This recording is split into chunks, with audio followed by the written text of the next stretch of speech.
राजस्थान के कोटा में प्रसूताओं की मौत के मामले में जांच के दौरान बड़ा खुलासा हुआ है। ड्रग कंट्रोल विभाग के तहत कोलकाता भेजे गए 20 दवा सैंपल की जांच में ऑक्सीटोसिन इंजेक्शन का एक सैंपल अवमानक पाया गया है।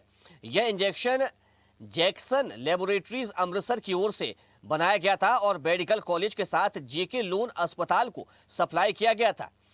विभाग ने कार्रवाई करते हुए मेडिकल कॉलेज, स्टोर और औद्योगिक क्षेत्र से करीब 3500 इंजेक्शन जब्त किए हैं, जबकि लगभग 15,000 इंजेक्शन पहले ही इस्तेमाल हो चुके हैं। विभाग अब संबंधित फर्म के खिलाफ कोर्ट में मामला दर्ज करने की तैयारी में। तो 20 दवा सैंपलों की जांच के बाद यह खुलासा हुआ है, जिसमें ऑक्सीटोसिन इंजेक्शन जांच में फेल हो गया है। तो प्रस्ताव की मौत मामले में यह बड़ा खुलासा हुआ है। ड्रग विभाग ने हजारों इंजेक्शन जब्त किए हैं, लेकिन इससे पहले कई इंजेक्शन उपयोग किए जा सके।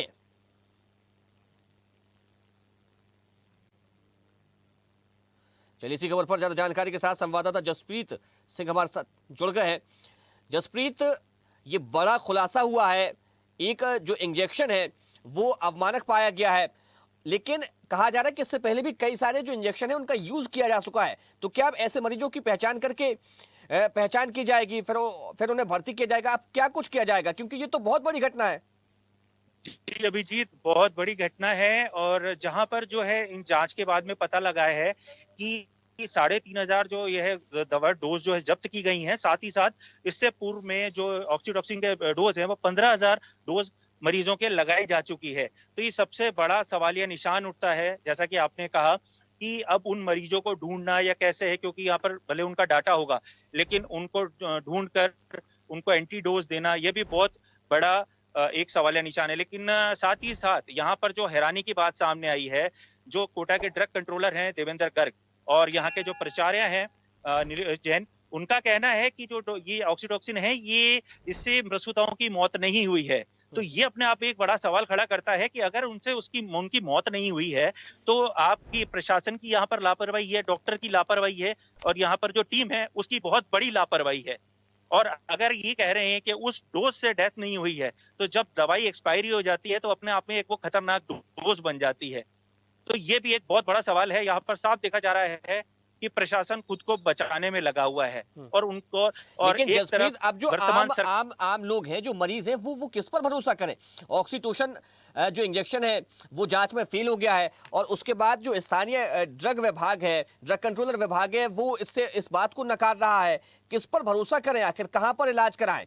और अगर ये जांच में फेल हुआ है तो ये अस्पतालों तक कैसे पहुंचा? क्या पहले इसका परीक्षण नहीं किया गया? क्या पहले इस इंजेक्शन की जांच नहीं की गई? ये तो सीधे तौर पर खिलवाड़ किया गया है लोगों की जिंदगी के साथ।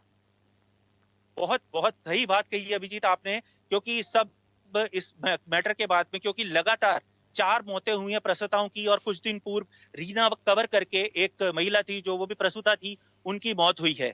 तो कहा जा रहा है कि जो ये दवाई है उससे प्रशासन ने खुद को बचाव कर लिया है। और लेकिन अब सवालिया निशान यही खड़ा होता है कि अगर जो मंदिर बताया जाता है कि जहां लोगों की जान बचती है वहीं लोगों की जान जा रही है, सिर्फ एक औपचारिकता पूरी कर दी गई है। जयपुर से टीम गठित की गई थी, वो भी आके यहाँ पर चली गई है। इस सरकार पर भी सवालिया निशान उठता है कि ये जो अधिकारी है जो यहाँ पर दवाइयां खरीदते हैं, जिनका पूरी जिम्मेदारी होती है और उनका सरकार को कोई भय नहीं है, सीधा सीधा सरकार पर भी एक सवालिया निशान खड़ा होता है कि क्यों आखिर सरकार ऐसे अधिकारियों पर त्वरित कार्रवाई करके उनको निलंबित नहीं करती है। चलिए जसप्रीत, आपका बहुत शुक्रिया तमाम जानकारी के लिए। देखते रहिए स्वदेश न्यूज। अगर आप इस वीडियो को सोशल मीडिया हैंडल फेसबुक या इंस्टाग्राम पर देख रहे हैं तो हमें फॉलो करें। अगर यूट्यूब पर देख रहे हैं तो सब्सक्राइब करें और बेल आइकन दबाना ना भूलें।